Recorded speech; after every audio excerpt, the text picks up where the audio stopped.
Once I had to wear a wig, you know. Did you? Yeah. Why? When I went in hospital. Was it a straight one or a curly one? Curly one. What colour was it? It was auburn, similar colour. Maureen Long survived the Yorkshire Ripper. The killer hit her with a hammer and slashed her with a knife. All I know is that I've got a plate in my head and a bit of some of my skull missing and stab wounds at front of my stomach and stabbed in the back. Mrs. Long was left for dead in 1977. The Yorkshire Ripper haunted the streets of the north of England for another 5 years. By the end, Peter Sutcliffe had murdered 13 women.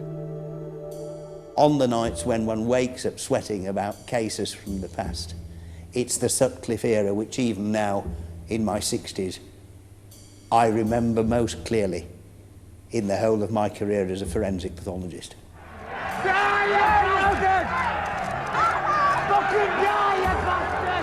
It was the biggest manhunt in British criminal history. 20 years on, detectives involved break their long silence to reveal how it ended for the police in humiliation and disgrace. Even to this day, you're always thinking of what might have been, what you might have done, where you could have gone. Could you have done things any different? I'll live with that for the rest of my life. I'll live with being a party to the wrong decision. All along, the identity of the killer lay hidden in police files. Interviewed 9 times, lost in the system. Peter Sutcliffe, free to kill again.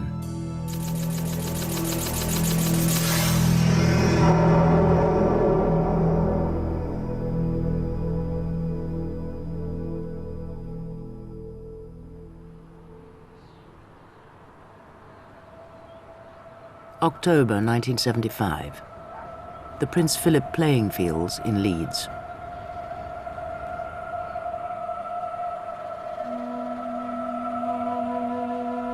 The first victim of the Yorkshire Ripper died within sight of the home she shared with her 4 young children. Her name was Wilma McCann. She was 28 years old and came from Scotland. She'd been hit over the head, her blouse pulled up, her trousers pulled down, and stabbed 14 times.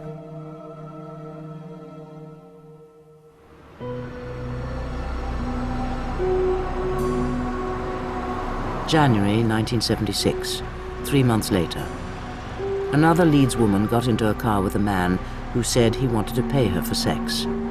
He drove her to an industrial wasteland, now buried beneath the inner city motorway. Her name was Emily Jackson. She was a married woman of 42 and a mother of 3 children. This time, the killer left a single clue, a boot print on Mrs. Jackson's leg. As West Yorkshire police launched a second murder hunt, newspapers were already calling the killer Jack the Ripper.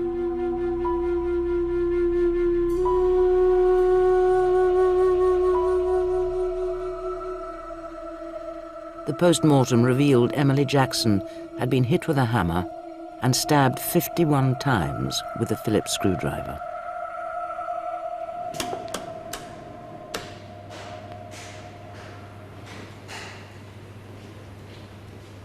Michael Green has just retired as Professor of Forensic Pathology at Sheffield University. As deputy to the Home Office pathologist David G., he was involved in the hunt for the Yorkshire Ripper from the outset and helped identify the weapons the killer used. Well, these are all of them ordinary tools that one will find around the house, but on examination of the injuries at first, no clear pattern emerged. Subsequently, of course, it became obvious that a pattern was emerging of 2 or 3 heavy blows, usually to the back of the head, curved laceration through the skin, round depressed fracture underneath it, would produce quite severe brain damage, immediate unconsciousness, and death will occur fairly shortly afterwards. And so the hammer rapidly became a trademark. The dead women were both prostitutes. As their confidential telex made clear, West Yorkshire police made the obvious deduction. Motive appears to be hatred of prostitutes. It meant they discounted assaults on women who were not prostitutes. Women who had already given photo-fit descriptions of a bearded attacker. Wakefield, 1972. Bradford, 1975. Keighley, 1975. And then Leeds, 1976. A photo-fit from Marcella Claxton. 4 months after the second murder, Marcella Claxton came out of a party in Leeds and got into a car with a stranger. She thought he was taking her home. Instead, he brought her here to Roundhay Park and attacked her with a hammer. When he hit me on my head, then I found myself on the grass, knocked out. And then when I come around, that's when I walk all the way down there. Take my knickers out to wipe my head. What was happening on your head? Clods were coming out of my head, big piece of clods. My head was bleeding. And I was 4 months pregnant as well. What happened to the baby? I lost that. In pitch darkness, Marcella Claxton staggered half a mile to the road, clutching her knickers to her head to staunch the blood. She reached the phone box. She called an ambulance. But the police never included Marcella Claxton in the Ripper case. They discounted her photo fit because she wasn't a prostitute and hadn't been attacked with a knife.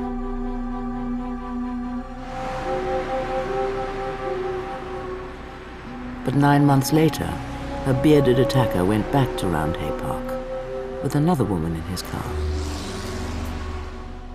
This time, he took her behind the sports pavilion.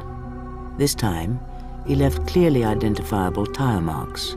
And this time, he killed her. Her name was Irene Richardson. She was 28, recently separated from her husband and 3 children. She'd been hit on the head 3 times with a hammer, stabbed brutally in the stomach, neck, and throat. Police uncovered a macabre new twist. The killer had arranged his victim's body, unzipped her knee-length boots and laid them carefully, neatly, over the back of her thighs. These were not frenzied attacks. This was the sort of man who thought about what he had done, planned his attack carefully, and then was concerned to arrange everything about the body to have the maximum shock impact upon whoever came upon the scene first and those who came afterwards.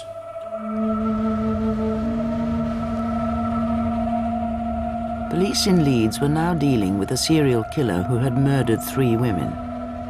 The city was full of policemen asking questions. The killer kept 1 step ahead and moved on, 8 miles, to Bradford. I'll tell you something. Bigger than one George going downstairs. The Carlisle pub stands in one of the roughest areas of inner city Bradford. The Yorkshire Ripper's 4th victim went drinking here on the night of her death.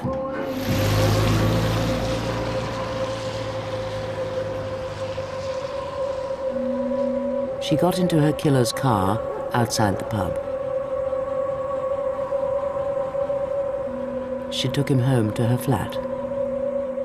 As she walked through the door, he attacked her with a hammer. Police found her body face down on the bed.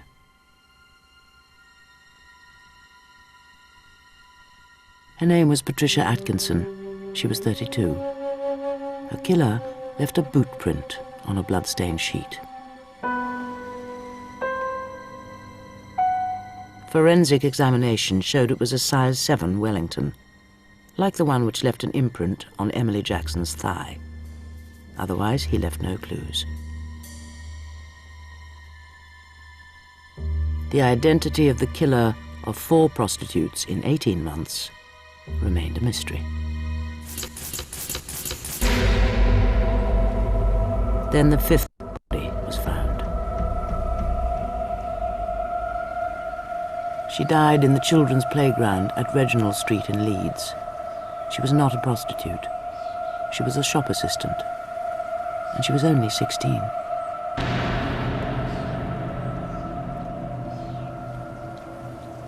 A new high-ranking police team stepped in to take overall control of Britain's biggest murder inquiry.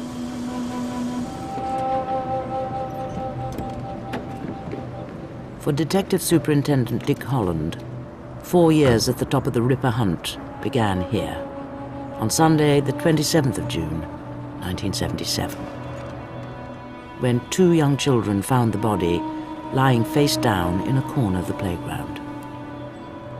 The girl was laid there. She'd been attacked and obviously mistaken for a prostitute.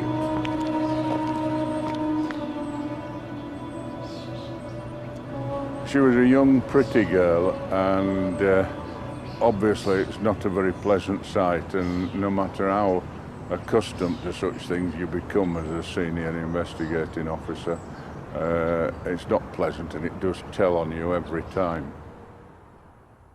Her name was Jane MacDonald. She'd been on her way home from a Saturday night out. All the separate murder hunts now came together into one incident room under Assistant Chief Constable George Oldfield, West Yorkshire's top detective.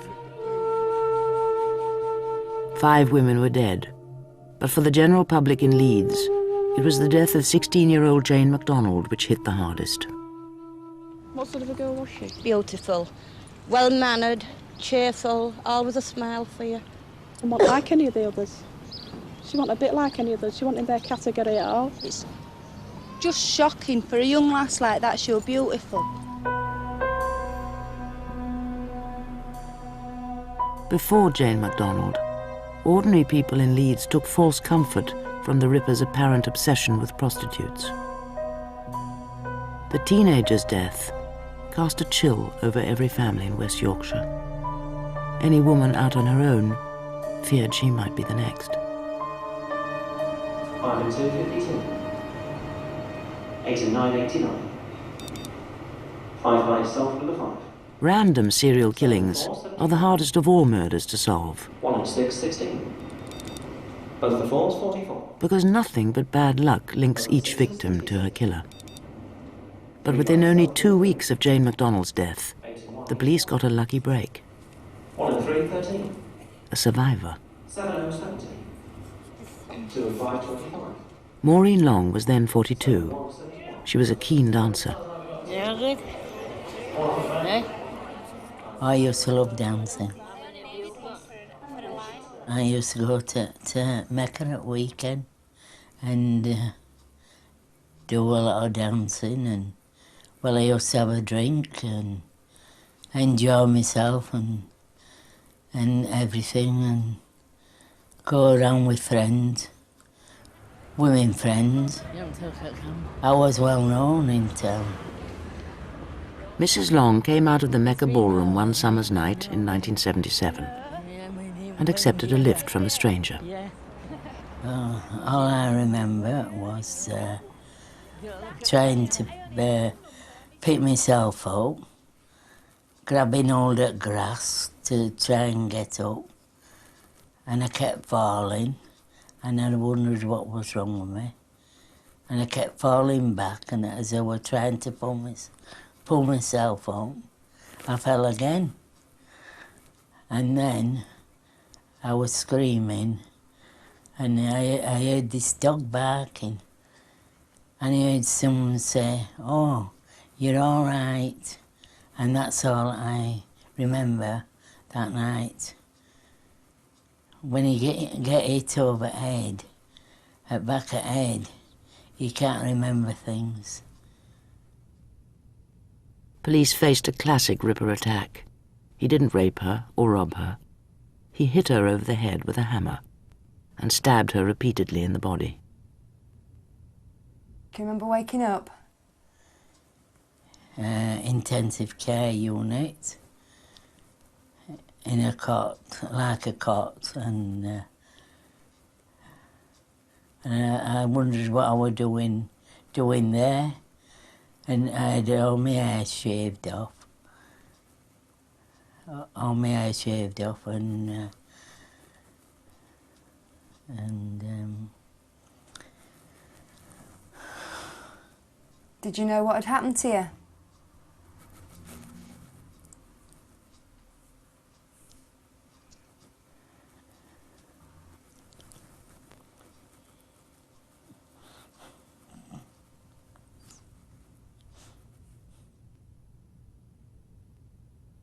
Maureen Long never did remember anything about her attacker, and the police had no forensic evidence. When scientists examined the victim's clothes, they found nothing. It was the same in every attack. The Ripper left no hair, no blood, no semen, no trace. All the police had to go on were the perfect tyre prints found in the park where Irene Richardson died.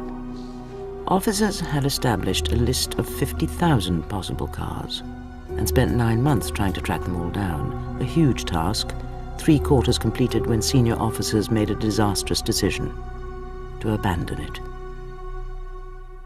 It was decided that we hadn't the manpower to run 2 murder inquiries and a tyre inquiry with a diminishing return from the tyre inquiry. That was an unfortunate decision because the Ripper's car was in fact on the remaining uncompleted list. Driving the same car, fitted with the same tyres, the Yorkshire Ripper left his usual hunting ground and ventured further afield. For the first time, he left West Yorkshire and crossed the Pennines.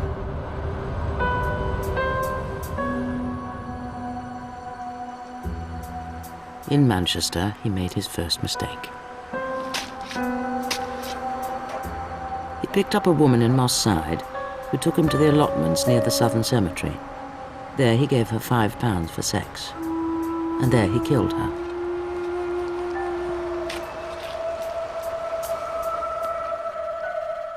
Her name was Jean Jordan, 21 years old, mother of 2 children.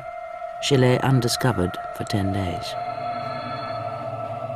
During that time, her killer went back to the body. He slashed her again. He tried to cut off her head with a hacksaw.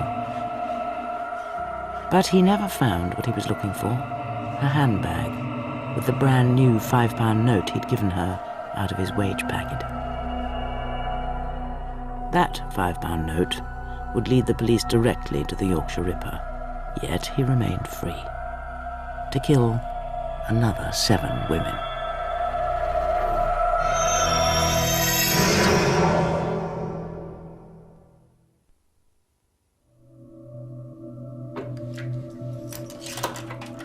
Manchester police traced the brand new £5 note recovered when a passerby found Jean Jordan's handbag.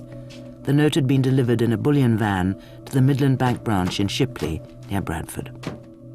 Well, the police turned up one day, the detectives, wanting us to help them trace this £5 note, which apparently they thought had come from Shipley branch, connected with the Ripper. Hi, good afternoon. Well, it was quite a big task, really, because obviously we give quite a lot of money out, and trying to trace that one £5 note out of all the thousands of £5 notes that had gone out was quite a big thing to do, really. 5, 10, 15, 20, 25, 30, 35, 40, 45, 50. It was exciting, I suppose, is the only word to use. I was taken out of my working environment. I was picked up by a police car every morning, brought back home by a police car. I never went back to work at Shipley branch again. I worked in a police station with police for nearly 3 weeks, doing the cash analysis. It was new. It was novel. Thank you very much. The two clerks already knew the £5 note had come in a payroll consignment of £25,000 straight from the Bank of England. Now they had to work out who got it in his pay packet.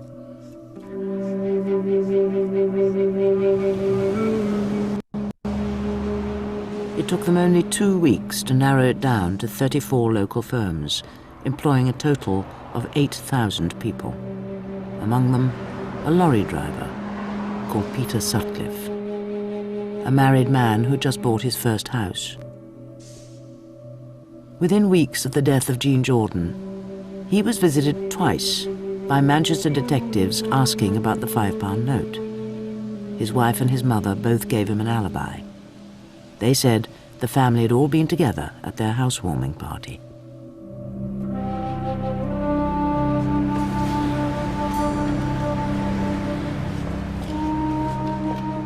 Two years into the manhunt, and bank clerk Maureen Banham went home from work every night in fear.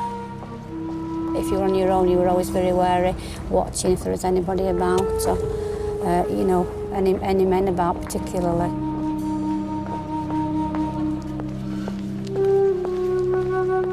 Six women had died.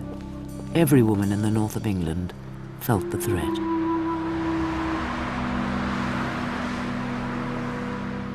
Getting home from work was a nightmare because you were always frightened there was somebody about watching you. You didn't know who was there, and you knew this man was somewhere about or could be, and everybody was frightened at the time. And you were always glad when you got home safe. On a cold December night in 1977, 25-year-old Marilyn Moore got into the Ripper's car.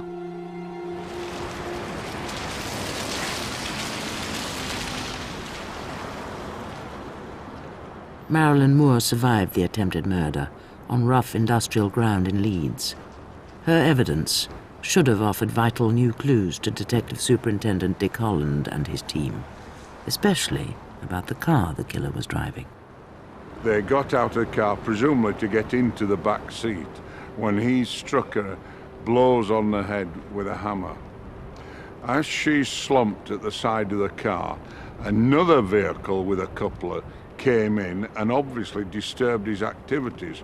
So he jumped back in the car and sped off, turning to go towards the road and the exit across there. As a result, he left curved tyre marks, rather like the ones you see on the ground behind me. 3 of the tyre marks were identical to those found near the bodies of Irene Richardson and Jean Jordan. Police sat Marilyn Moore in all 22 possible models of car. She picked out the Morris Oxford. She was wrong. It was a Ford Corsair. She did make a photo fit which was, with hindsight, astonishingly accurate. But then she started accusing innocent men. Police decided she was unreliable.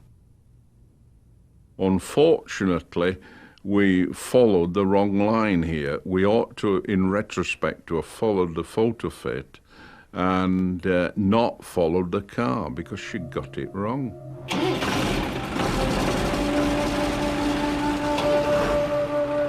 And so the lorry driver from Bradford remained free.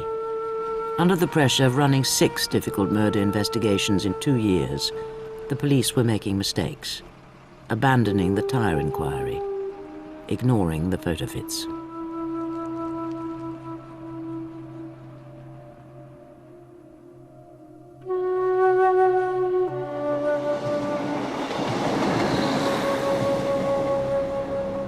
In January 1978, the Yorkshire Ripper drove his Ford Corsair to Huddersfield, to the railway arches behind Garrard's timber yard, where the town's prostitutes worked. Her name was Helen Ritker. She was 18 years old and had been reported missing by her twin sister. The two teenagers worked here as prostitutes together. The surviving sister, Rita, was pictured helping George Oldfield. The public learned how the twins grew up together in children's homes. Information poured in. Police followed up every single lead. On the evening that she met her death, there was a brown van in the area. He followed Helen Ritker's sister and watched what they did, because his kink in life was following prostitutes with the clients and watching their act if it was outdoor. Now, if he'd chosen the other sister only 2 or 3 minutes earlier to follow, he would in fact have witnessed the murder. But unfortunately, he followed the wrong twin. Just bad luck.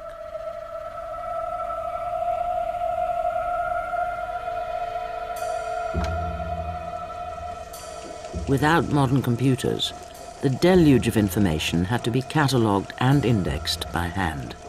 A massive job, done by young policewomen like Sue Neve. 5 years of Sue Neve's working life is now held in the basement archive at West Yorkshire Police Headquarters. Initially, we worked around what we called a wheel, and that was in the centre of the desk. 4 indexes could be sat at each corner, and we could spin it round and pick up the cards. But when the wheel became full, then we had to move to these wooden boxes, and they were filed in, well, still in the alphabetical order of surname in the boxes. One drawer here with, I don't know, there'll be upwards of 1,000 cards in, I'd say, and we've got 138 of these boxes, all indexed manually. An awful lot of work, but it was a manual system and it was the only one available at the time, and yes, everything seemed to work fine. It was just the quantity of the work that nearly swamped us, really.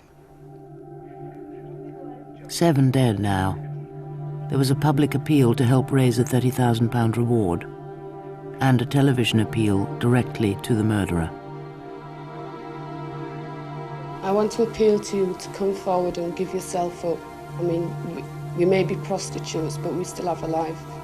I think you've taken enough lives already. I want to talk to you this evening not as a psychiatrist, because I've never met you, and because probably a psychiatrist is the last kind of person you want to see. I do want to ask you to give yourself up. You've no future while you're on the run, and in the end you will be caught. And the longer you wait, the worse it will be. I want you to pick up the phone, not tomorrow, not next week, but now, and tell the police who you are. Give yourself up, now. But he had already killed again. Another victim lay undiscovered on wasteland in Bradford. A woman who died here 10 days before Helen Ritker. Her name was Yvonne Pearson. She'd gone missing from her home in Bradford in January 1978. Her decomposed body turned up under a settee 2 months later on Easter Sunday. Mrs. Pearson's death was the most violent of the series up to that point. The skull was stove in. Whatever had been used, it was not a hammer. There were no stab wounds of the chest, but on the other hand, there were bruising injuries to both the chest and trunk, which extended internally. Could have been somebody kneeling on the chest, could have been somebody stamping on the chest. But, as I say, these were serious injuries, not just serious head injuries, but the full weight of the assailant had been used in some way from the neck down as well. You know, I would have thought the prostitutes would have been on the run. I would have thought they would have been leaving this area in dozens and dozens. There's no real evidence to support that that is so. They are staying and they are still walking the streets, and unfortunately they aren't being very intelligent about it. Trevor Lapish was the new head of Bradford CID. The man that was involved in this series had to be a complete sadist. I mean, he was picking victims at random, didn't matter whether they were innocent girls, prostitutes, or whatever. But the things that he was doing were horrific injuries. You might think in your own mind he was a madman. But then, of course, you looked at the facts and looked what sort of evidence he was leaving behind.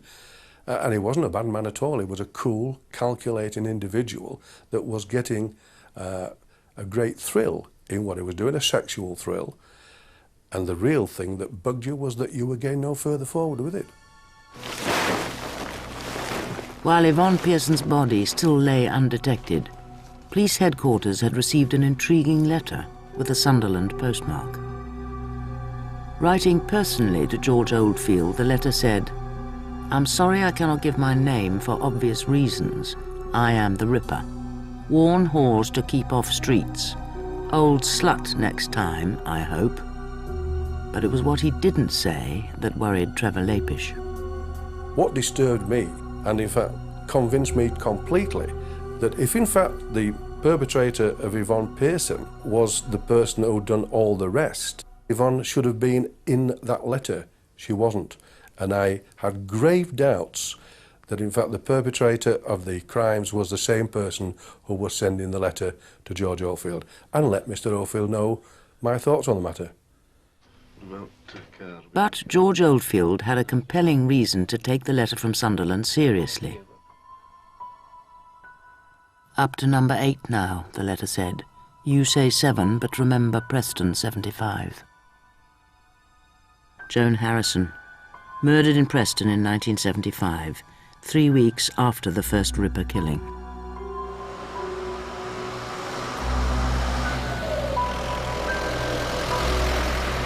The 26-year-old was found battered to death at these garages. A bite mark on her breast showed a gap in her killer's teeth. The motive looked like sex or robbery, so police had not included it in the Ripper series, till now. Over the next 15 months, police heard 4 times from the man in Sunderland claiming to be the Ripper. No fingerprints, but forensic scientists got a chemical reaction to saliva. He had licked one of the envelopes. Further tests revealed the saliva came from someone with the rare blood group B secretor, shared by only 6% of the population, including the man who left semen in the body of Joan Harrison. The link between the Ripper, the letters from Sunderland, and the Preston murder seemed complete. This forensic evidence helped to convince the police that the letter writer and the Ripper were the same person. But when, much later, Peter Sutcliffe's blood was tested, he had a different blood type, B non-secretor. So someone else wrote those letters, someone else killed Joan Harrison, crimes which have never been solved, crimes which led the police disastrously astray. We thought the letters were genuine. He had, first of all, mentioned Harrison. He had mentioned the number of murders, and the next one would be an old bag in Manchester, or words to that effect. The next one was.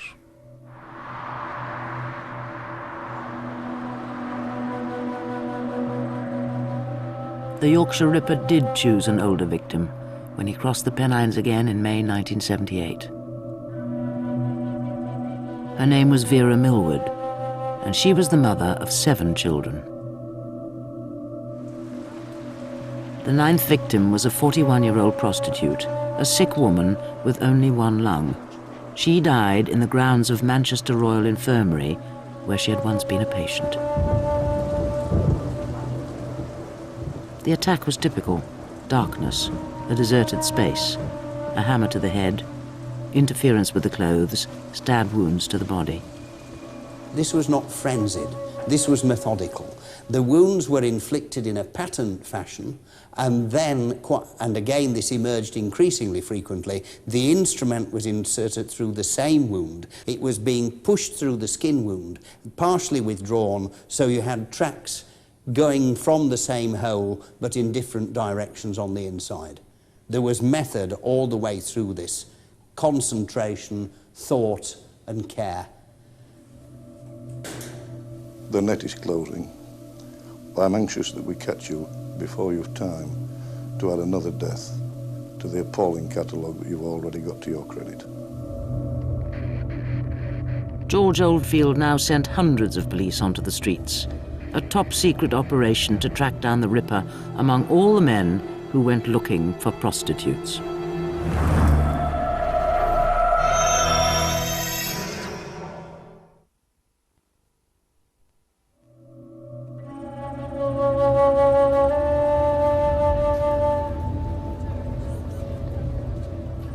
Undercover police tracked 500,000 car movements through 6 northern cities, looking for men who went looking for prostitutes in more than one red light district. Officers used the primitive new Police National Computer, not a database, just a long, long list of car numbers and their owners.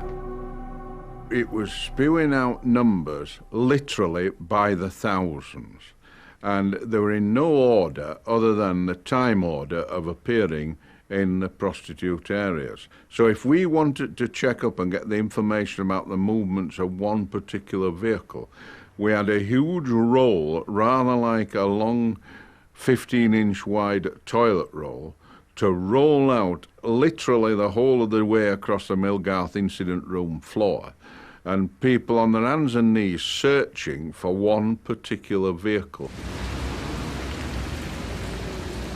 We were utterly amazed, as the figures have shown, with the number of vehicles of men who were punting in prostitute areas. With each one of those, we had a potential divorce. Some men were even taking the wife's car to go and seek prostitutes. And so the wife was the first person we had to see to find out who was driving. When we were briefing the troops who were doing this enquiry, we stressed throughout our favourite phrase was "softly, softly catch your monkey." Detectives tried to be tactful as they made house calls to follow up the sightings of cars in the prostitute areas. Some of the people that we went to see, the male occupants of that house, namely the husband, associated with prostitutes. So we had to be very, very sensitive to that issue, had to be very diplomatic. We would have always preferred to talk to the gentleman of the house away from his wife for obvious reasons. We would say, "Excuse me, I'm a bit thirsty, do you think you could get me some water?" And 9 times out of 10 we'd get a cup of tea, which obviously would take some preparation out of that room in the kitchen. And then we could talk quickly to the husband about his association with prostitutes. But if it was quite apparent that the man was not involved with prostitutes, we used to use different tactics. For example, we used to say to the wife, "Now's your chance to get rid of your husband if you want." And that was like an icebreaker. The reactions in some houses were different. I'd been thrown out of a house for that in a comic way. In some houses, we know for a fact that it was the husband who was fingered by the wife who wanted to get rid of the husband, not because he was a murderer, but because they were going through a difficult marriage. Police followed up thousands of sightings, among them a red Ford Corsair, registration number PHE 355G. Its owner, Mr. Peter Sutcliffe, of 6 Garden Lane, Heaton, Bradford. Sutcliffe was interviewed for the 3rd time in August 1978. His car had been seen 7 times in the red light areas of Leeds and Bradford. He told the police he was on his way to work, and his wife said they rarely went out at night. That information was duly recorded and filed in the index.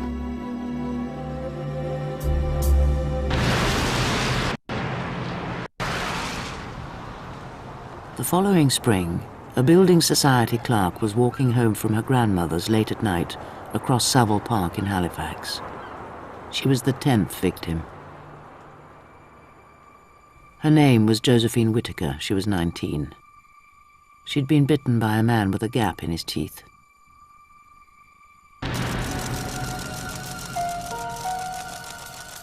The internal police report made their feelings clear.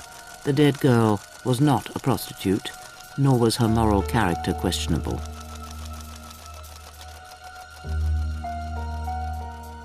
There is no difference in the eyes of a senior investigating officer whether she's a prostitute or a completely innocent victim like Josephine.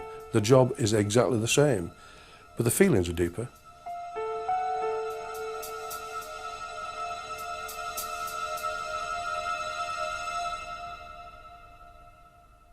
The worrying thing now is that he's moved out of the red light areas where he's operated in the past, which makes it now that any woman is at risk. I was working at Millgarth Street Police Station then, and I spoke to my mother on the phone who lived at Halifax, and she said, hey, a body's been found on the moor in Halifax, a building society girl. So that hit me more because I'd worked at Halifax Building Society prior to joining the police, and when I realised where she had been found, it was considered the best area in Halifax, and the thought that someone walking alone on that moor could be murdered, I just wouldn't have believed it, so it really brought it home to me, just that this man just struck anywhere on anybody. The murder of Josephine Whittaker meant once again all police leave was cancelled, and morale was high as Detective Superintendent Dick Holland was called back from holiday to take charge. And there were these approximately 150 officers all assembled waiting for Dick Holland to come and brief us on this new inquiry. Dick Holland came through the door, and I could not believe the rapturous applause and adulation that man got, myself included, as he entered that chamber. It was remarkable. The only thing I can liken it to was like the Roman cavalry returning from defeating the barbarians and the Roman soldiers banging the shields with the swords. It might sound a corny analogy, but that's how I saw it, like a great leader returning to lead his troops. Any murder inquiry is not pleasant. 10 is 10 times worse. But you just have to keep your nose to the grindstone. You've got to keep the troops at it and try and show the same enthusiasm when you're dealing with number 10 as you had when you first came into number 1. The killer of Josephine Whittaker left behind some excellent clues. Another set of size 7 boot prints, this time clearly showing the right boot more worn than the left. And forensic scientists identified globules of engineering oil in the blood from some of her 25 stab wounds.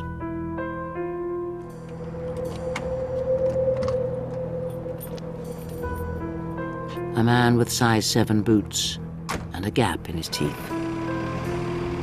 A man with oil on his hands and one boot more worn than the other. An engineer, a factory worker, a lorry driver.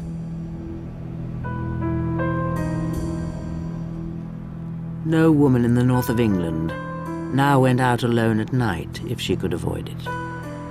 When we went across to the car park, Yes. we always went 2, 3 of you together. We knew we could be the next victim as easily as anyone else.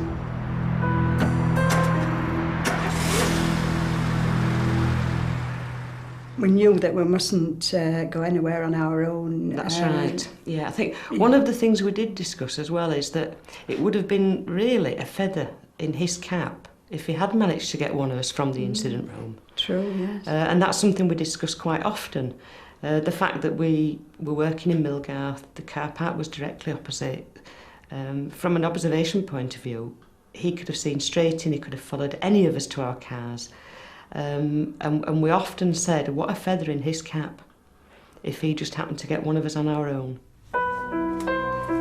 And then a final envelope arrived from the letter writer in Sunderland. At Millgarth Police Station in Leeds, Sergeant Megan Winterburn was working in the incident room. Mr. Oldfield came in and just shouted, "Meg, can you come over here, please?" Now, I went across to the door and said, "I want you in my office now, please." Now, for Mr. Oldfield to say please, I knew there was something a little bit amiss, because he was usually quite a gruff man. And he either didn't use your name at all, or he would just say, "You, now, my office." And he'd actually said please, so I knew something significant had happened. I remember following him into his office, and he had a tape recorder on the desk, and he just said, "I want you to listen to this." I'm Jack. I see you are still having no luck catching me. I have the greatest respect for you, George, but Lord, you are no nearer catching me now than 4 years ago when I started. I sat with a manual typewriter in a little room and typed the transcription. It was the most peculiar feeling in that room. It was like you were sick to the pit of your stomach.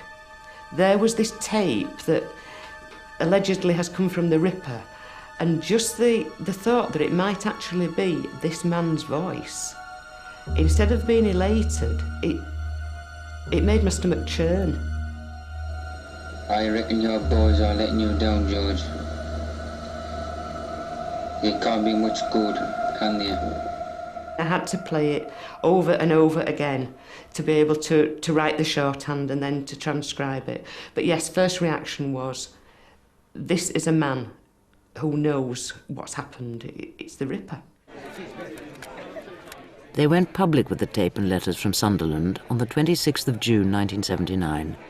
Reporters from all over Britain were there to listen. At the rate I'm going,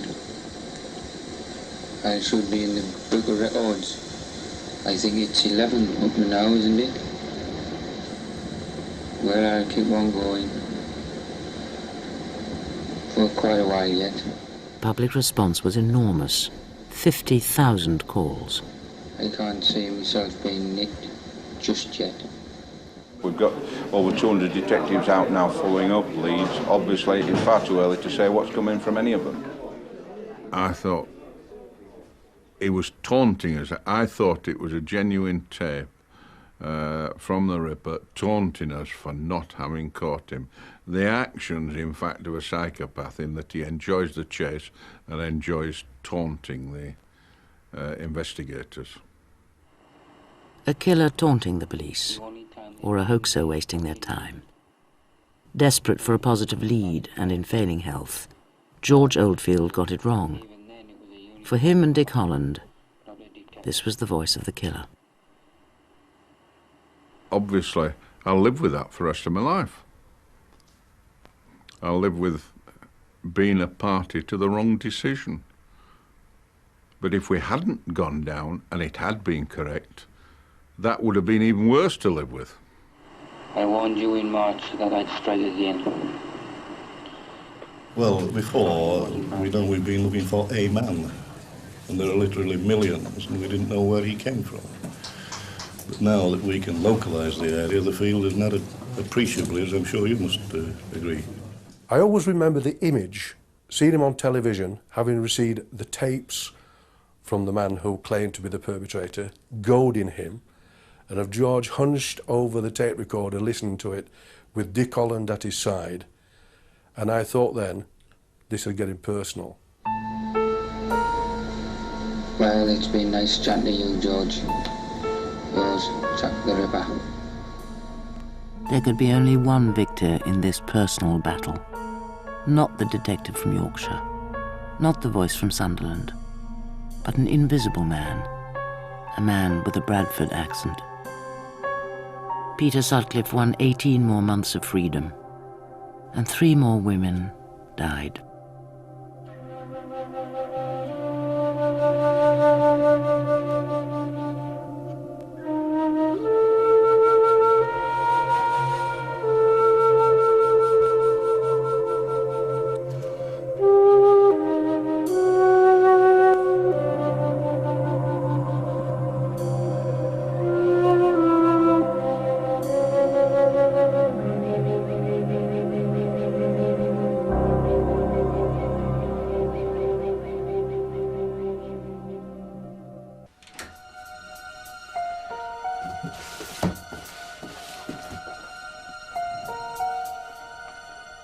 4 years in to the hunt for the Yorkshire Ripper, the police were no closer to catching the killer.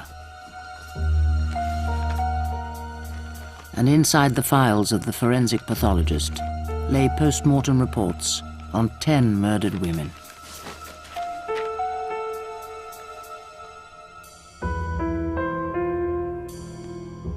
People in West Yorkshire began to lose faith in the police. Before Sutcliffe was caught, I think the majority of people thought the West Yorkshire police were a load of rubbish.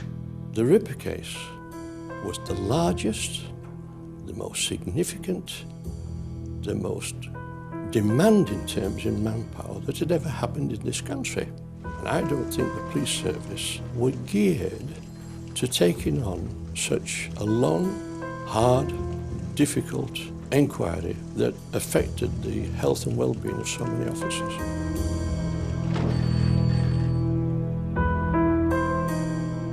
Three more women were to die.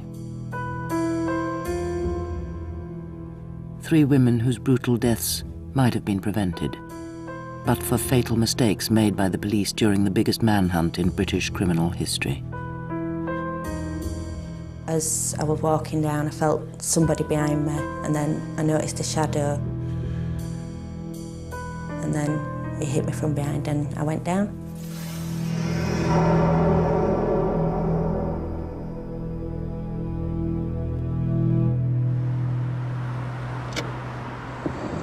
I'm Jack. I see you are still having no luck catching me.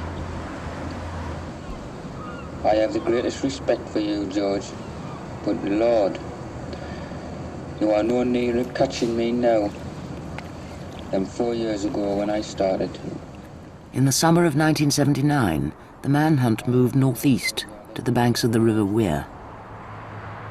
A man with a Sunderland accent had sent a tape claiming to be the Ripper. Police called in Stanley Ellis, an expert on regional dialects, to pinpoint the origin of the voice. Well, you see, north of the river distinguishes itself because although it's not Geordie, it's still Wearside. There are some Geordie elements beginning to creep in. September, October. That was a bit more of the Newcastle kind than October that you'd expect to get in Sunderland. It was all, as I say, impressionistic, but it did seem to me that this area, Castletown, was the one that I had the best match. I warned you in March that I'd strike again. Sorry it wasn't Bradford. I did promise you that. The pit village of Castletown found itself suspected of harbouring Britain's most wanted killer. I'm not quite sure when I'll strike again, but it will be definitely sometime this year, maybe September, October. The Northumbria police arrived in force. We set up in what was on the main street, just playing the tape, walking around with clipboards, talking to everyone and anyone, trying to attract a crowd. I listened to it at Castletown. We played it to everybody we met. We invited people to come in. It was on the loud hailers all the time from the porter cabin. When I went to the instant room, which I was there for over a year, do you know the registration number? The tape was played continually to people phoning up asking them to listen to it. And it was playing all the time in your background when you were, whatever you were doing, photostating, filing, indexing, writing, it was there playing in the background. It was, you know, we didn't have a radio or anything, we just listened to the Ripper tape day in, day out.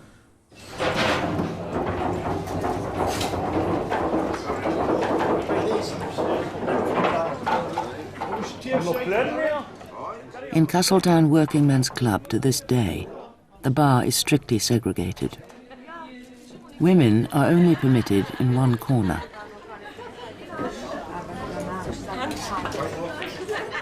For men and women here, the Ripper connection sowed suspicion and fear.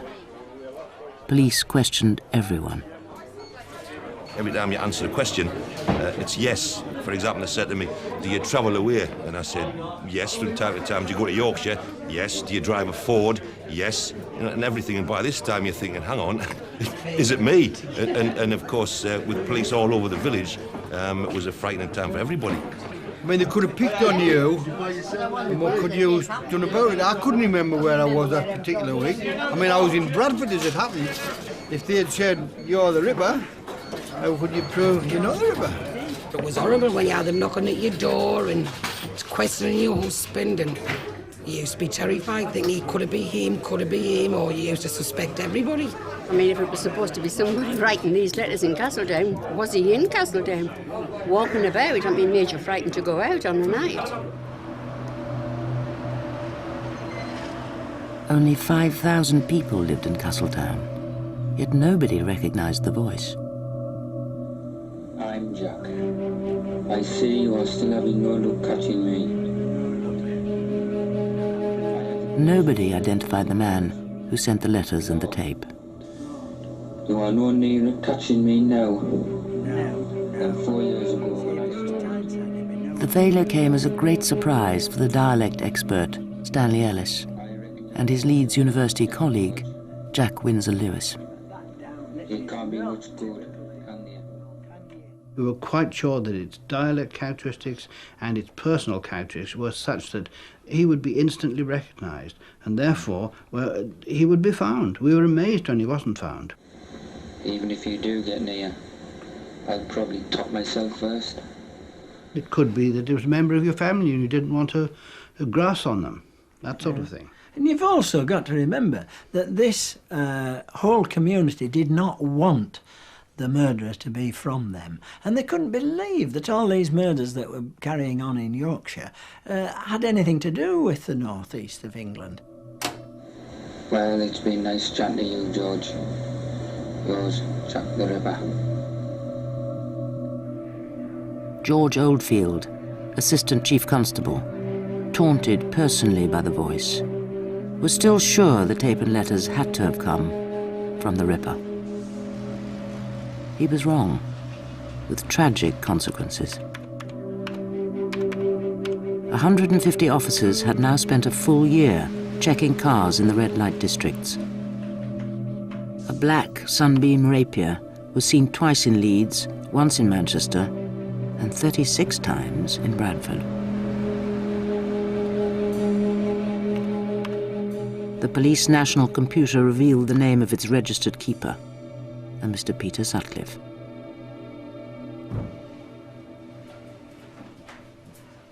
In July 1979, Detective Sergeant Andrew Laptew was still a constable. He was sent on a routine assignment to interview the driver. We were always told that it could be the next door you knock upon, the next phone call you get. So you went to that house with an open mind. The next door DC Laptew knocked on was number 6 Garden Lane, Heaton, in Bradford. Home of Peter Sutcliffe, a man of 33 with a Bradford accent, and his wife, Sonia. They seemed an odd couple. He was a lorry driver, she was a teacher. He was very quiet, she was quite vociferous. The thing that struck me more than anything was the uncanny resemblance to the Marilyn Monroe photo fit. The victim who survived, there was an uncanny resemblance. I had bad feelings about the man. He had too many uncanny links with what we knew. There was a gap in his teeth. His shoe size fitted the suspect's shoe size. Both my colleague and myself, when we left the house, sort of looked at each other and said, we're not happy with this man. There was something sinister about him, something weird. And there's always your own particular irrational gut feeling, if you like, about a person. Well, I submitted a report about our suspicions. We got the report typed up and we got it forwarded to the incident room, and we brought it to the attention of the senior investigating officer. The senior investigating officer was Detective Superintendent Dick Holland. I don't specifically remember the Laptew report. It passed through me along with many, many others, hundreds of thousands of others, and unfortunately I filed it. Peter Sutcliffe had the wrong accent and the wrong handwriting. It's something I will have to live with for the rest of my life. It shouldn't have been filed. I wish I hadn't done it, but you can't turn the clock back. It was one of those things, but I must say that at that time, no one had seen all the information on Sutcliffe coordinated into one file. We were using a manual system.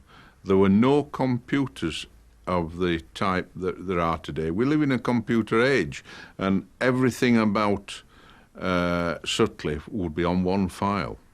It never was. Sutcliffe had now been interviewed 5 times. Crucial information about his earlier record lay scattered in different police files. Information DC Laptew did not know. The things I didn't know about Peter Sutcliffe when we knocked on his door was that he had a conviction for going equipped for theft. When I made an inquiry with the records office, all I got was a note saying he had a conviction going equipped for theft. It did not say that the conviction was going equipped for theft with a hammer. That conviction was in 1969, so the police took this mugshot 6 years before the first murder.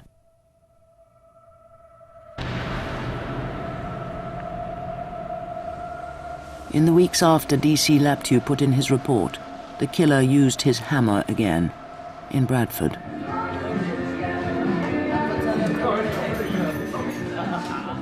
The Ripper had given up on red light districts. Now he prowled anywhere young women could be found out alone after dark.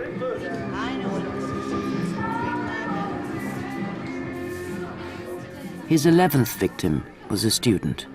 She had a night out with friends in a pub close to the university.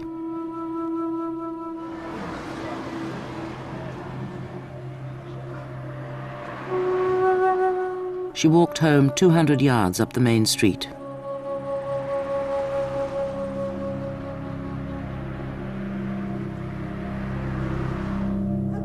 He killed her, yards from her own back door. Her name was Barbara Leach. She was 20 years old and came from Northamptonshire. He hit her over the head with a hammer and stabbed her 8 times. 11 murders in 4 years. Once again, Detective Superintendent Dick Holland was summoned back from a family holiday. I came into the office still in my holiday clothes and came to the scene here to get the picture as early as possible from the discovery of the body. She'd obviously been attacked, and the body placed under the steps in the corner with rubbish and old carpet piled around her. She was slumped in a sitting position with her clothing disturbed and blood running down from the head injuries. Police faced mounting criticism. For the first time, the Ripper had killed a university student, a clever girl, a middle-class girl.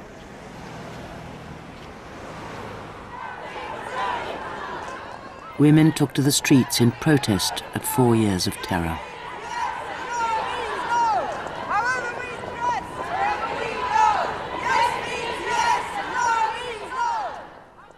Personally, I took the criticism very badly. Anybody mentioned to me, if anybody didn't know I was a police officer and said, "Oh, it's about time they caught this Ripper. What do the police think they're doing?" I used to jump down the throats. I could be quite nasty about it.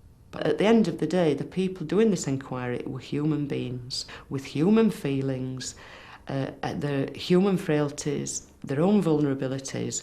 But on top of all this, they had a job to do, and to be criticised and kicked in the teeth for it as well, it was hard to take, yeah. Overwork and hard drinking had already ruined the health of George Oldfield.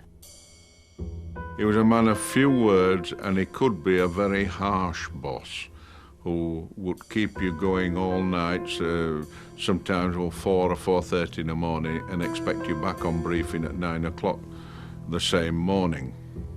But he drove himself just as hard and stuck at it the same.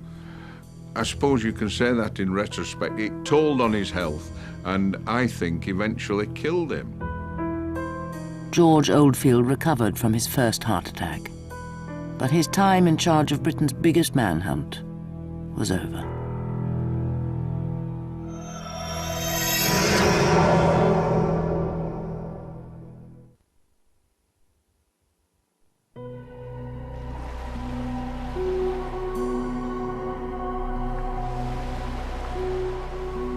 A 100 miles northeast of Leeds, one police officer began to have doubts about whether the Sunderland letters and tape really came from the Ripper. David Zackerson was then a detective inspector in the Northumbrian force. I began to have doubts when I looked at the 3 letters before me. There was nothing in those letters which immediately shot out, you know, that this fella has to be the killer.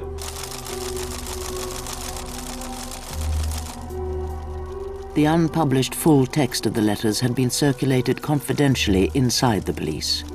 Detective Inspector Zackerson examined the wording and found clear similarities with an earlier case, the still unsolved Whitechapel murders. The original Jack the Ripper killed 5 women in the East End of London in 1888. In that case, too, the police received letters. 1888. That joke about the leather apron gave me fits. 1979. That photo in the paper gave me fits. We were left with the fact that the Ripper had no real originality. He was reading up on a man who was operating almost a century beforehand. Does some psychopath who gets gratification through murders really need that sort of thing? Does he need to borrow the phraseology? Another clue. Police knew Vera Millward had been a patient in the hospital where she was murdered. Funny, said the letter writer. The lady mentioned something about being in hospital before I stopped her whoring ways. We'd been told this was something which only the killer would know. When we were researching our newspaper articles, bang, there's the Daily Mail, obviously published before the letter was sent, detailing fully that Vera Millward had been in the same hospital for some sort of operation. So we'd lost what really was a vital linchpin. I want to make a distinction here, that it was quite right to publish the letters and tapes. Quite right. That was a line of inquiry. It should never have been a point of elimination. And that, to me, was fatal.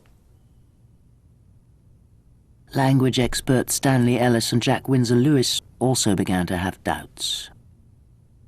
At the end of September 1979, I wrote to the CID in Bradford, and I sent a letter headed The Ripper Tape and Letters, and in that I said, for the past few days I've been troubled by the thought that we may be hunting a writer-recorder who is not in fact the Ripper murderer.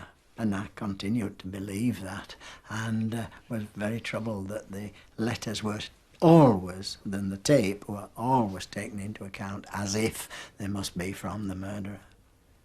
For instance, at one time they had a bulletin circulated to all policemen which said, don't waste time on anybody who hasn't got a Geordie accent. And that was ridiculous as far as we were concerned. The accent was a red herring as far as we were concerned. Watch your front, watch and react. But nothing could convince West Yorkshire that the letters and tape came from a hoaxer. Not even what happened 12 days after the death of Barbara Leach to to PC Keith Mount in Sunderland. Even sooner if I get the chance. I was brainwashed with that voice, brainwashed with it. I knew it better in my own voice.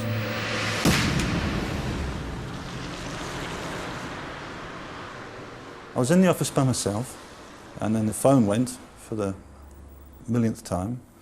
So I picked up my pen, and there was a pad by the phone, picked it up. Police Instant Room, Sunderland, can I help you? And then this voice came on, and I thought, well, shit, this is the Ripper. This is the man. And the hairs on the back of my head stood up. And he's just saying, tell him it's a hoax, the tape's a hoax. The hoax had disappeared. He's never been caught. Yet West Yorkshire police stuck to their belief that the killer had a northeastern accent. Frustrated detectives began to re-examine old leads. 2 years earlier, when Jean Jordan was killed in Manchester, police had found a brand new £5 note in her handbag. They failed to trace who had given it to her. Manchester police now tried again and made a crucial breakthrough. They managed to narrow down the list of workers whose pay packet could have included that note from 8,000 people to just 241. After 4.5 years, the hunters had their quarry within reach because lorry driver Peter Sutcliffe was employee number 76 on that list. Manchester police asked West Yorkshire to check all 241 names in their files. When the list of 241 went to the Major Incident Room, it came back insofar as Sutcliffe was concerned, no trace. Now, when we looked at this as a review team, we did our best to identify what had gone wrong. It was impossible to ascertain accurately what had gone wrong. It had either been mistakenly searched, and Sutcliffe had been missed even though he was in the indices, but probably, his papers were out of the manual system without the card being in the manual system to say that his papers were out. A simple clerical error, uncovered much later when Sir Lawrence Byford officially investigated what went wrong. Massive card indexes were the only source of information on 11 unsolved murders. And Peter Sutcliffe's details were mistakenly split up on 4 different index cards. In the first few weeks of the new year, 1980, Peter Sutcliffe was interviewed for the 7th, 8th and 9th times. That summer, he was stopped for speeding and arrested for being drunk in charge. The arresting officer checked with the Ripper incident room and was informed that Peter Sutcliffe had been eliminated from the inquiry. He killed again in August. The body of the 12th victim was found in a garden in a leafy suburb of Leeds. Her name was Marguerite Walls. She was 47 years old and a civil servant.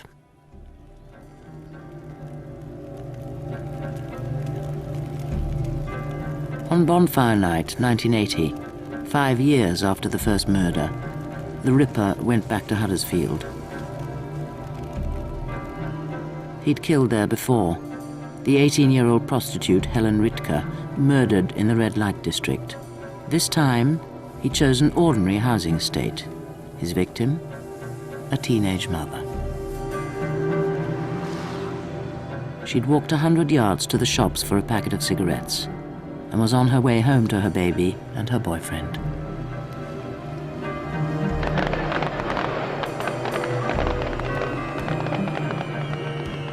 Her name was Teresa Sykes. She was 16 years old, and she survived.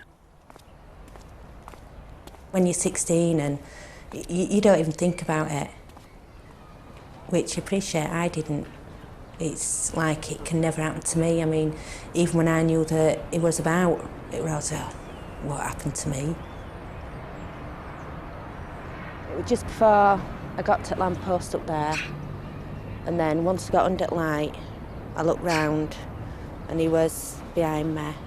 And I looked at him and he looked at me, and it was sort of like a couple of seconds, and he walked off down the path. And then obviously I thought, yeah, it's all right, it's gone. And I carried on walking, and I'm walking down here, and I got like just past the second light and noticed the shadow on the floor. Didn't hear anything, just the shadow, so I knew it was still there. But I still got the feeling that there was somebody behind me.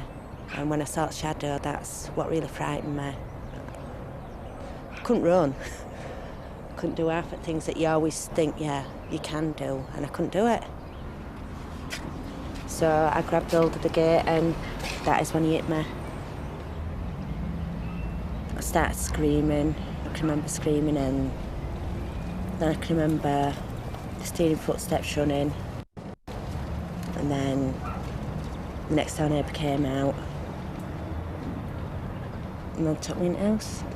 And I still didn't realise I was really hurt until I actually got in and saw blood. How close to home were you? My home's there, I can see it from here. Detective Superintendent Dick Holland lived only a mile and a half away. We were only minutes behind him with dogs on the scene pretty quickly. He ran down here and somehow got it. We don't know exactly his route into the back alley, but the dogs picked up scent in the back alley. And in fact, my daughter at that time was living there, next to the passage, right under the scene. So incidents like that do have a personal touch.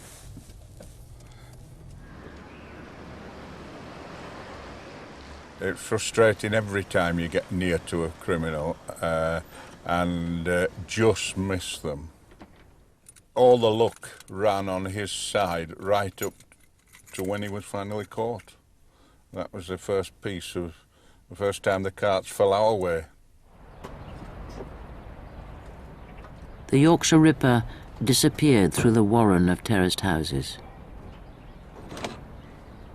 In 5.5 years, this was the closest Dick Holland ever came to his quarry.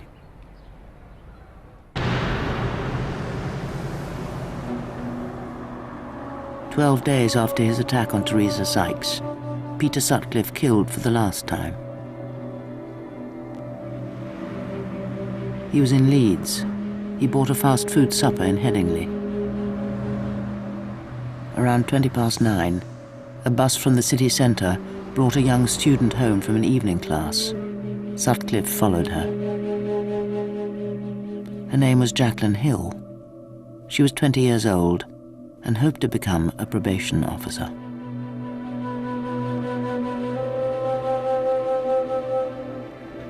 I have always held the view that this man will continue to kill until he is caught. No woman is safe whilst he's at large. George Oldfield was back at work after his heart attack.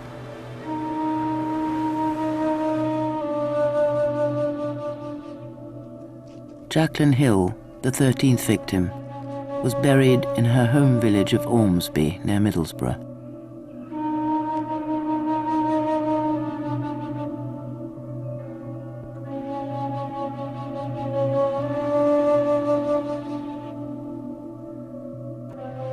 The Prime Minister was furious. Mrs. Thatcher had a daughter who'd been a student. Colleagues had to restrain her from going to Leeds herself to take personal charge of the investigation. Chief Constable Ronald Gregory bowed to the inevitable. He accepted help from outside his own force. Well, I think the time had come. You might say the time had come a few murders ago, but it's certainly come for a rethink about the whole investigation. I went to see Mr. Gregory following the Jacqueline Hill murder, and I suggested to him that the time had come, having regard to his overload of police officers who were doing the Ripper case, to bring in a think tank comprising some of the best brains I could think of who've been involved in serious murder investigations, New Scotland Yard and elsewhere. And he agreed to that, and between us we in fact selected the team.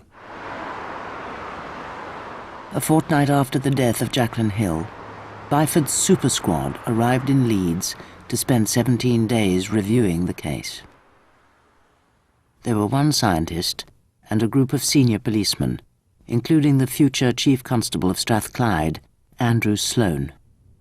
It's easy to be dramatic, and terms like shell-shocked easily come to mind. But people who I knew from the past, who had been good, diligent detectives, who worked very hard and very skillfully, they had this sort of air about them that they were almost punch-drunk by banging their heads against the wall of this inquiry. Another member of the super squad was one of Britain's top forensic scientists, Professor Stuart Kind. His scientific expertise allowed the super squad to tell West Yorkshire Police almost exactly where the Ripper lived. So what I did was this. I drew a graph rather like this, and on this axis I started at 6 p.m. and finished at... Using skills learned in the war as an RAF navigator, Professor Kind plotted the location, the time of night and the time of year of each Ripper attack. But I did find that when making allowance for the variation in the length of day, that the late flyers in each case were in the Leeds and Bradford area. I came up with a theory that the Ripper probably lived in the in Bradford area, possibly in Manningham or Shipley. Manningham and Shipley are only 3 miles apart. Peter Sutcliffe's home stood between them. A force of 5,000 police officers had worked 2 million man-hours. Swamped by work, the police effort was now hopelessly compromised by mistakes. The 9 interviews which failed to identify the killer, the criminal records which didn't mention a hammer, the belief that the Ripper had a northeastern accent.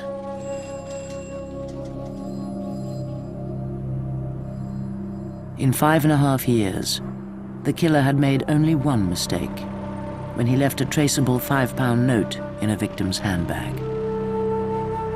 Then, in December 1980, Peter Sutcliffe went to a breaker's yard in Huddersfield.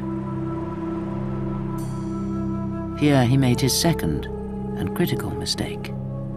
He stole a set of number plates and fitted them on his car.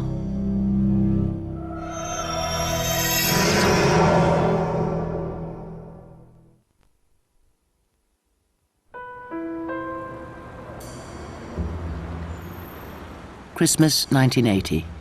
13 women were dead. Rumours that the killer would strike again kept many women off the wintry streets. So the Yorkshire Ripper left West Yorkshire and drove south.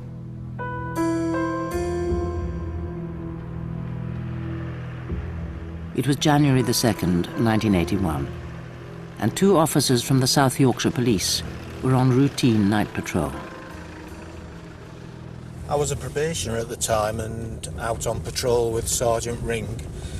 He'd asked me if I'd done a prostitute file, process one for court, and I told him no, so he says, well, we'll go and see if we can find one. He drove onto Melbourne Avenue, which is this road, and as we were approaching Light Trade's house, he said, there's one there, just pointed. We drove straight up the driveway and parked directly in front of the Rover car that they were in.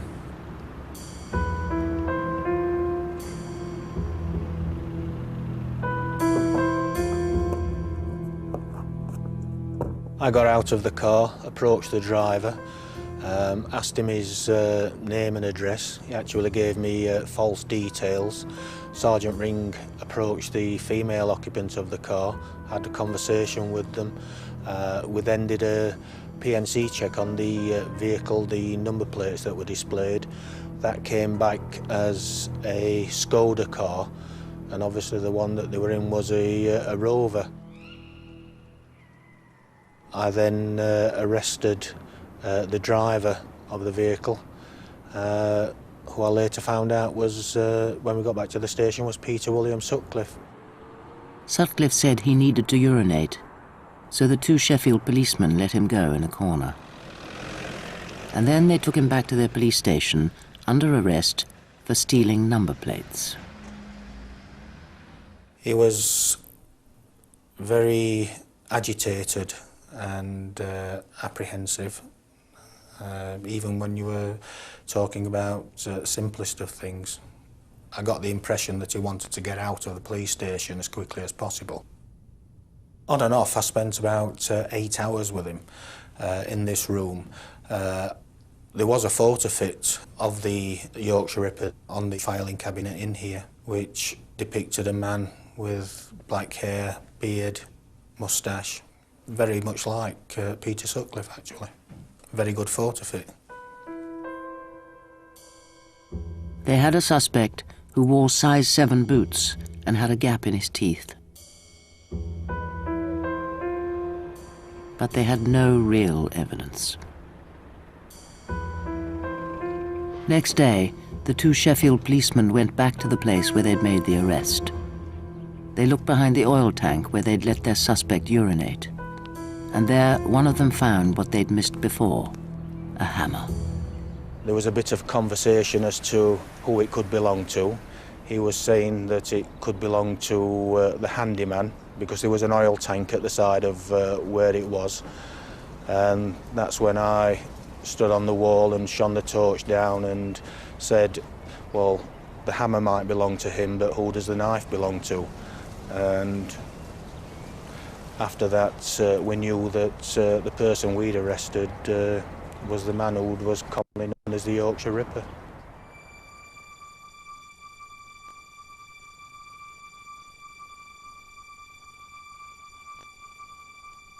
Confronted with the evidence, Peter Sutcliffe now confessed to killing 13 women.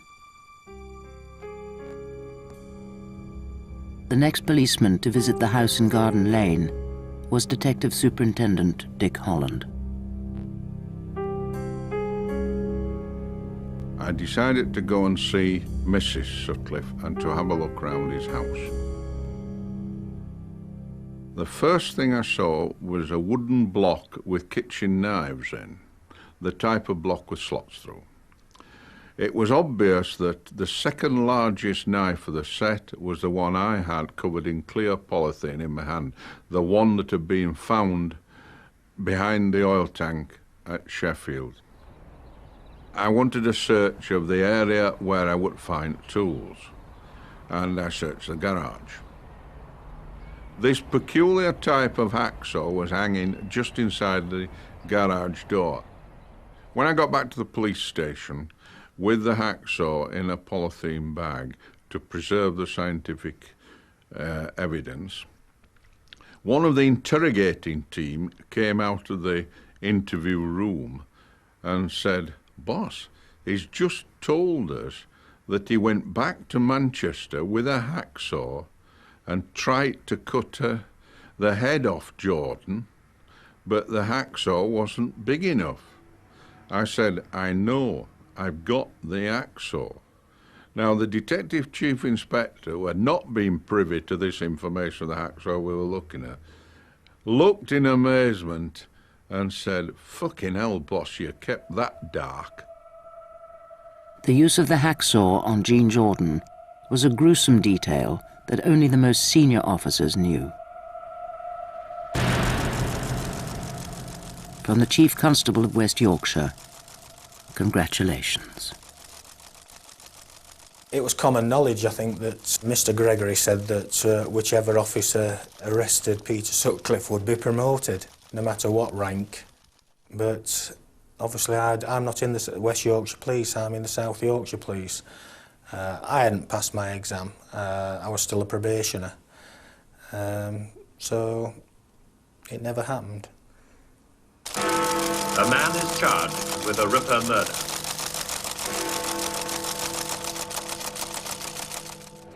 The chief constable could not conceal his relief. Ronald Gregory announced the arrest to the world's press, with George Oldfield at his side. We are absolutely delighted with developments at this stage. Absolutely delighted. Can you all smile? Really delighted. Can you get a bit closer? George is delighted as well.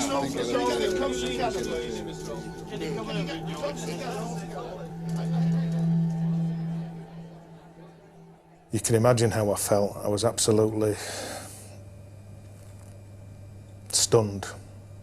I was totally gutted because I remembered interviewing the man, I remembered my suspicions, my colleagues' suspicions, and what we'd written about him.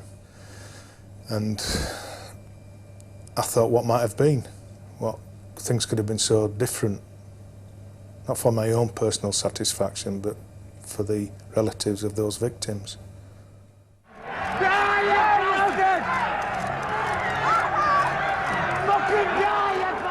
A crowd of 2,000 people greeted Peter Sutcliffe's first court appearance.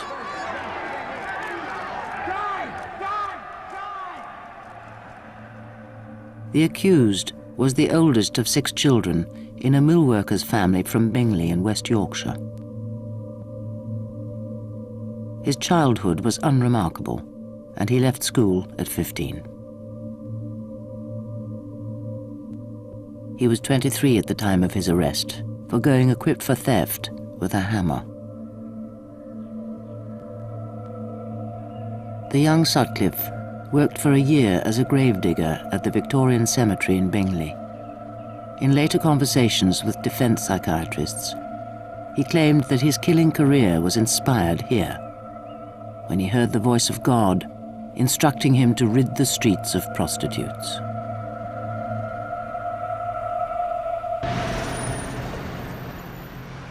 The Old Bailey jury did not believe him.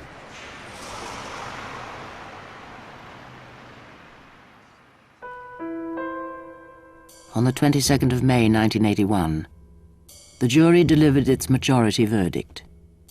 The Ripper was bad, not mad. Guilty of 13 murders and 7 attempted murders.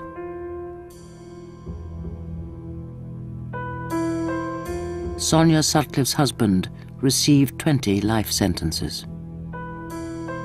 And the recriminations began. My inquiry was not there to produce scapegoats so much as to produce the lessons for the future. Sir Lawrence Byford was instructed by the government to investigate what had gone wrong. He found the officers and their filing system were hopelessly overwhelmed.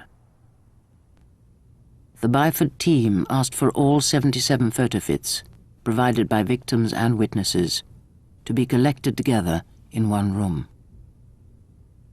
We walked in through the door, and all the pictures are up on the wall, and it was like a blow in the stomach almost to recognize immediately that there was Peter Sutcliffe looking at us from these assembled pictures.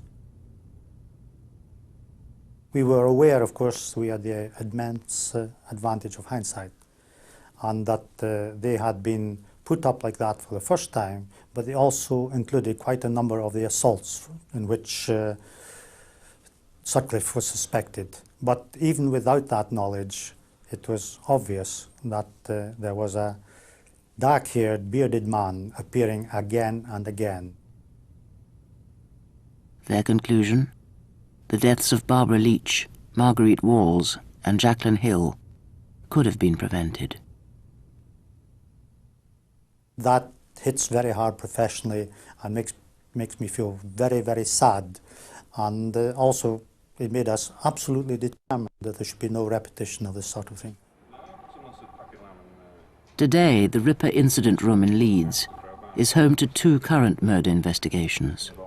and I don't know whether they've lifted anything off it, but nobody's done anything with the inside of the cannon. Officers all over Britain work according to principles laid down by the Byford Report.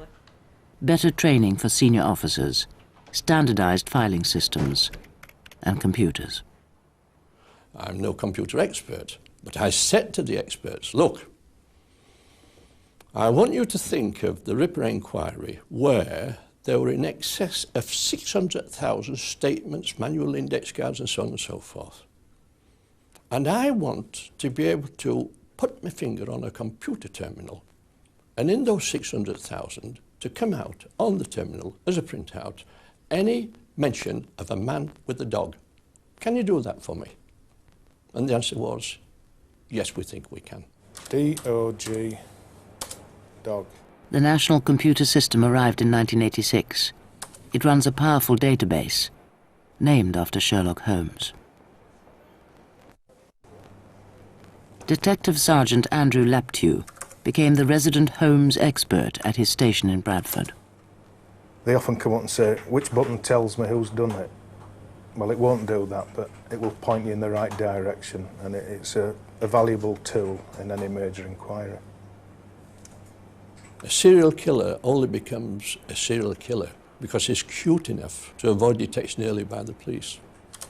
But I like to think that with the advent of the Holmes system, with the new procedures and the compatibility of major incident rooms, one force with another, the chances of the serial killer getting away with it have been considerably lessened since the Ripper investigation.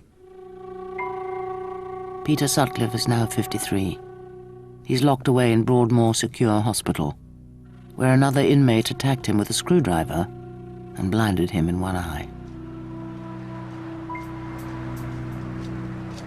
But Sutcliffe was not the only man to be punished as a result of the Yorkshire Ripper case. We didn't anticipate the degree of criticism that we got. They published their reports and senior officers were criticised. As a result of that, I and other officers were banished into uniform to different parts of the force. We were moved, it was said at the time, in my case, for career development. Career development with 20 months to go to pension. Obviously, that was an excuse for what was a political move with a small p. Mr. Oldfield was moved to become ACC Support Services. Nothing of a job, really. They control things like horses and dogs and the trivia of the police force. I felt sorry for him because he had worked to the stage of injuring his health. Then just got kicked out sideways as a result. 4 years later, George Oldfield died. Chief Constable Ronald Gregory retired in 1983 and now lives in Portugal. He sold his story to a newspaper for a reported £40,000 and admitted personal responsibility for going public with the hoax letters and tape. The teenage mother, Teresa Sykes, slowly recovered from the 3 hammer blows to her head. Almost 20 years on, she's rebuilt her life and lives quietly in West Yorkshire with her youngest son. I used to go up to the bedroom of a night, put wardrobe behind the door, put dressing table behind the door. I'd sleep with a knife under the pillow, which my mum used to go by me about. But that was the only thing that sort of like made me feel that bit safer. It took away my freedom. It took away a lot of my life. The night that he attacked me. And that I never get back. I'll never ever get it back.